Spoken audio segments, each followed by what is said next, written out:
like I mentioned, we have some incredible guests up next. I'm extremely excited about this next one. As mentioned earlier, he's a YouTube sensation, has had some incredible viral videos. And what I love most is that a lot of them are about service. And that's what Light the World's all about. So we wanted to invite Stuart Edge to come up on stage with us. Please give us a hand. And again, push those hearts. Thank you. All right. Stuart, how are you? I'm doing well. I broke out this Christmas sweater. It was in a box, and it's about time. And it's that time of the year. I love sweater season. I just got to tell you, I got this tie at a thrift store, DI, as a matter of fact. Yeah. And that's why this is my first time wearing it tonight, too. Yeah. Would you like to tell us anything about your wardrobe, Mike? My mom dressed me. So, he needs a wife to dress him. That's what he needs to tell you. Just hashtag the struggle's real. Yeah. Thanks for that, Corey. Yeah. I'm helping you out. Yeah. If you'd like Mike's number. No, just kidding. Okay.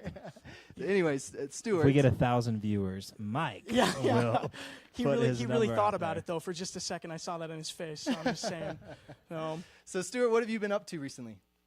Well, I have been just continuing to work on videos. I mean, that's thankfully, what I can do just as a career is making videos and content. I especially love this Christmas season because it's the season of giving, and a lot of the videos I do are around giving, but this is the time that really can make a bigger impact, I feel.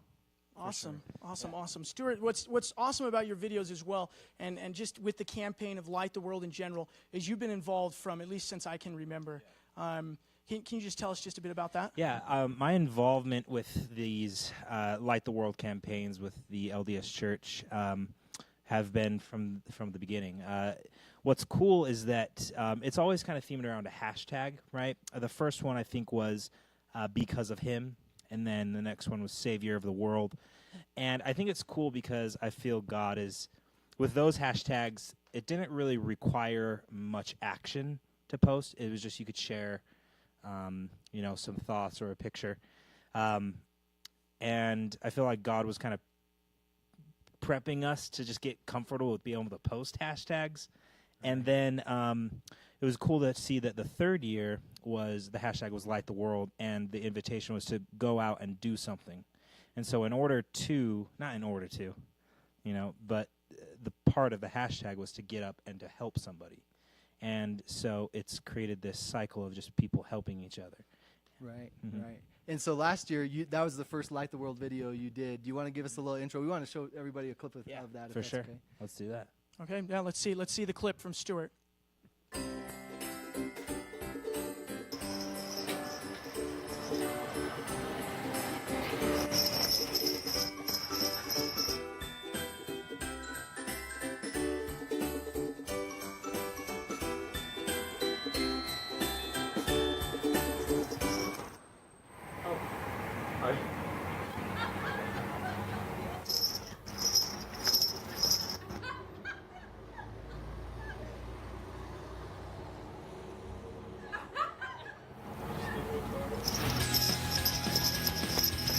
I've had a lot of time, luckily, just not a lot of stuff has gone right. Hey, well, this is a little silver lining in it, in the day. Yeah, it really is. Where are you from? Here. From around here? Nice. Yeah. What about you? North Pole. Awesome. Yeah. Yeah. Love it. Thank you.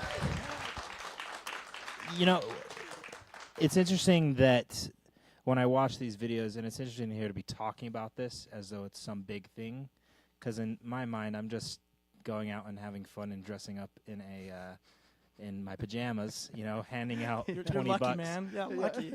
But they're really, I don't know.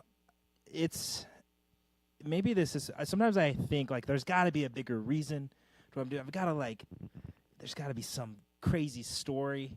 But what I've seen with doing these videos is you don't always need a reason. It doesn't take much to really just go out and help somebody. There doesn't need to be a tear-jerking story, and that's what I wanted to do with this video, because a lot of the videos I'd done in the past were very emotional, and we will be showing one where we got to help somebody in my neighborhood that I grew up in, a family that had lost their husband. Yeah, Is it okay if we show it? Yeah, You we can mind? show it. Yeah, well, just to end the thought with this, though, is with that one that we just did, I wanted to show that there are ways of helping people that can be fun and slightly goofy and a little bit more natural for some people, and it doesn't always have to be something so dramatic, right? Right. So. Right. But you want to give us like just a brief introduction of this video? Yeah. We'll show next. So I grew up in a very interesting home. I just remember, like, we did not have much. I remember one year in our church, there was a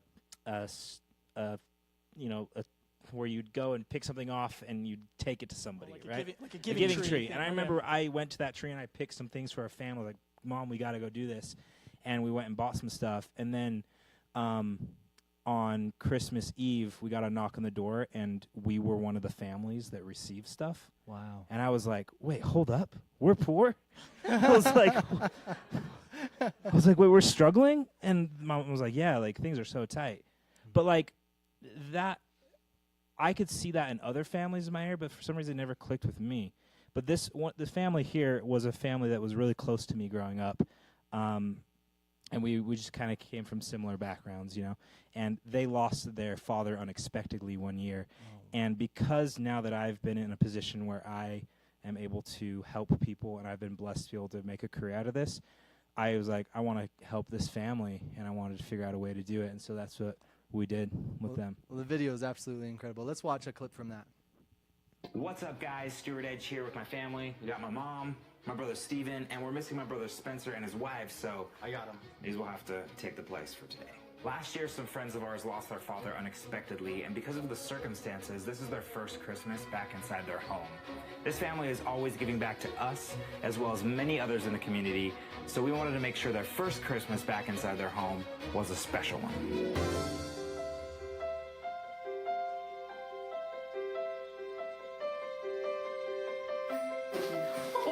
Yeah, that's cool too. Oh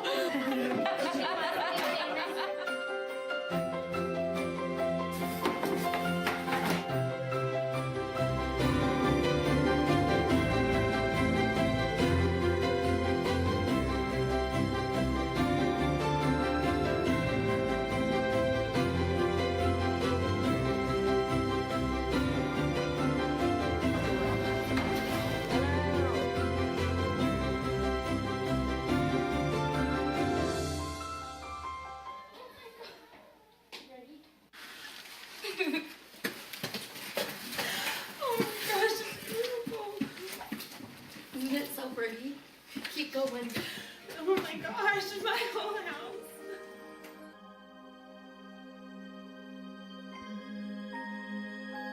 I know this is an important Christmas for you guys. This is one of your first Christmases, your first Christmas back in this home, you know?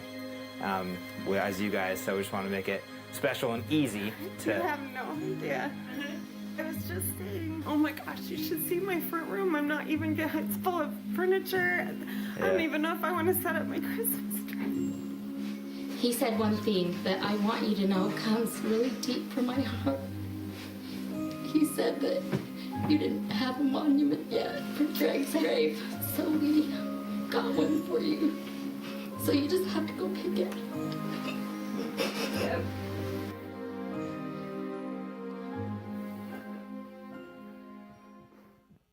Inspiring. Absolutely incredible. Let's get a hand for that really quick. That's all right. Once again, push that love button, guy. That's great. That's great. Stuart, we have a question, and I think it kind of ties into this as well. Yeah. At least I think this video helps answer this question. This is from Kevin, and Kevin asks, he says, I have a question, guys. How can I make the Christmas season more central on Jesus Christ rather than just a holiday season and rushing to buying presents for loved ones? Such a good question. That's a lifetime pursuit, to try to become like Jesus Christ, I think. And I think the Christmas season is a great reminder of that lifetime pursuit. But I think, just make it about, light the world in January, and there's your answer. Light the world in April, and there's your answer. And I think by doing that, I love the holiday season because it is a time to remind that. But if If it ends December 31st, then great, you did some things. But if you really wanted to make an impact in your personal life, then light the world in April or in June, in July. Yeah. And just a thought, like, I'm blessed to be in the position I'm in, but it takes work. Like, everyone still has their things they have to deal with, and that's life. And so one thing I'm trying to do this year to make it more about Christ is actually doing the light the world things every day. Not filming them, but just like doing them, because I know I'm like, yo, hashtag light the world, and then it's like, yeah, whatever. But, like, I've set a goal, like, I actually want to do it, and I'm not going to post everything I do every day, but just actually doing it. So you're going to go on the calendar, Mormon.org, you're going to look at each day, and you're going to say, that teaching of Christ, I'm going to follow it this day. And really doing it. That's awesome. And everyone can do that, right? Yeah. Everyone can look at that calendar. Unless you don't have the internet. Which if you don't, we'll find a way. You Just let us know, and we will find a way. Yes. We'll send you that calendar in the mail. Yeah.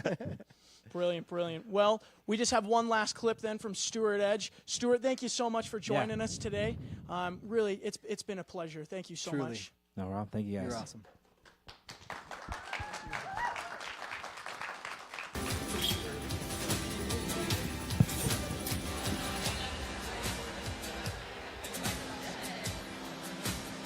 ¿Sabes quién está?